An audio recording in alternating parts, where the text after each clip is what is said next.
Assalamualaikum warahmatullahi wabarakatuh. Halo everyone, perkenalkan nama saya Hafizi dengan NIM 2250104. Baik, saya akan mempresentasikan tentang pemuda dan sosialisasi dengan judul peran pemuda dalam kehidupan bermasyarakat. Jadi terlebih dahulu kita harus mengenal apa itu pemuda. Seperti kita ini masih pemuda ini ya. Jadi pemuda itu adalah generasi muda yang berada pada usia produktif, memiliki semangat, kreativitas dan kemampuan berinovasi, menjadi penerus dan penentu masa depan bangsa. Jadi itulah pengertian singkat dari pemuda. Terus yang kedua itu pengertian sosialisasi. Setelah kita mengetahui pengertian dari pemuda, kita juga harus mengetahui tentang apa itu sosialisasi. Jadi sosialisasi adalah proses seseorang mempelajari nilai norma dan aturan sosial, bertujuan agar individu dapat hidup dan berinteraksi dengan baik di masyarakat, terjadi sejak kecil hingga dewasa. Itulah singkat dari pengertian dari sosialisasi. Yang ketiga itu adalah agen atau yang meliputi sosialisasi itu. Yang pertama itu keluarga, sekolah, teman sebaya, lingkungan masyarakat, dan media massa atau media sosial. Itulah yang meliputi sosialisasi tersebut. Terus yang keempat itu hubungan pemuda dan sosialisasi. Jadi hubungan pemuda terhadap sosialisasi kepada keluarga atau masyarakat dan yang lain-lain. Itu seperti sosialisasi membentuk sikap dan kepribadian pemuda. Terus yang kedua itu pemuda menjadi pelaku sekaligus penyebar nilai sosial. Yang terakhir itu pemuda juga berperan menjaga norma dan budaya masyarakat. Jadi itulah hubungan pemuda dan sosialisasi terhadap bagian-bagian sosialisasi tersebut. Yang kelima itu ialah peran pemuda dalam sosialisasi. Setelah kita mengetahui hubungan pemuda dan sosialisasi, jadi bagaimana sih peran pemuda dalam sosialisasi tersebut?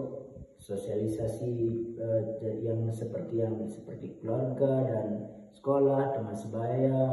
Misalkan kita mau bentuk sosialisasinya bagaimana? Hubungan pemuda, peran pemuda dalam sosialisasi itu adalah menjadi contoh atau perilaku yang baik.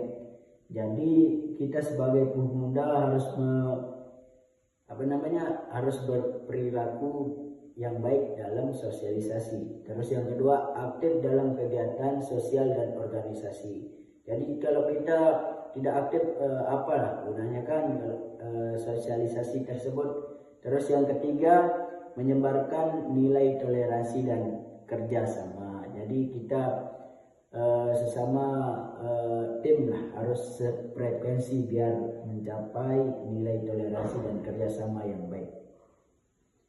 Terus yang keenam itu contoh sosialisasi pemuda. Bagaimana pemuda itu contohnya memperagakan sosialisasi di lingkungan sekolah atau keluarga dan lain-lain. Contohnya ialah mengikuti OSIS atau Karang Taruna. Itu OSIS sangat baik di lingkungan sekolah dan Karang Taruna itu sangat bermakna lah, sangat baik juga di lingkungan masyarakat. Terus yang kedua itu ikut gotong royong di lingkungan sekitar. Kita harus membangun kerjasama untuk gotong royong di dalam masyarakat tersebut atau di dalam sebuah desa. Terus yang ketiga itu menggunakan media sosial secara positif. Jadi kita harus menyebarkan di media sosial agar diketahui oleh banyak orang itu yang positif, seperti gotong royong lah, membantu masyarakat dan lain-lain sebagainya. Jadi kesimpulannya adalah Dari materi saya itu ialah kesimpulannya adalah pemuda memiliki peran penting dalam proses sosialisasi. Jadi pemuda itu sangat berperan lah dalam sosialisasi. Kalau tidak ada pemuda, masa orang tua kan. Nah, jadi pemuda itu sangat penting dalam peran sosialisasi tersebut. Terus yang kedua itu kesimpulannya adalah sosialisasi membantu pemuda menjadi pribadi yang tanggung jawab. Nah, kalau kita sudah ditugaskan di ini, kita harus maka kita sebagai pemuda siap tanggung jawab atas apa yang disuruh lah, itulah. Terus yang ketiga itu pemuda yang aktif bersosialisasi dapat membawa perubahan positif bagi masyarakat. Nah, jadi kita yang pemuda yang aktif dalam sebuah sosialisasi akan membawa dampak baik dalam masyarakat. Contohnya seperti gotong royong, contoh baik dan lain sebagainya. Nah, itulah kesimpulan dari materi saya tentang peran pemuda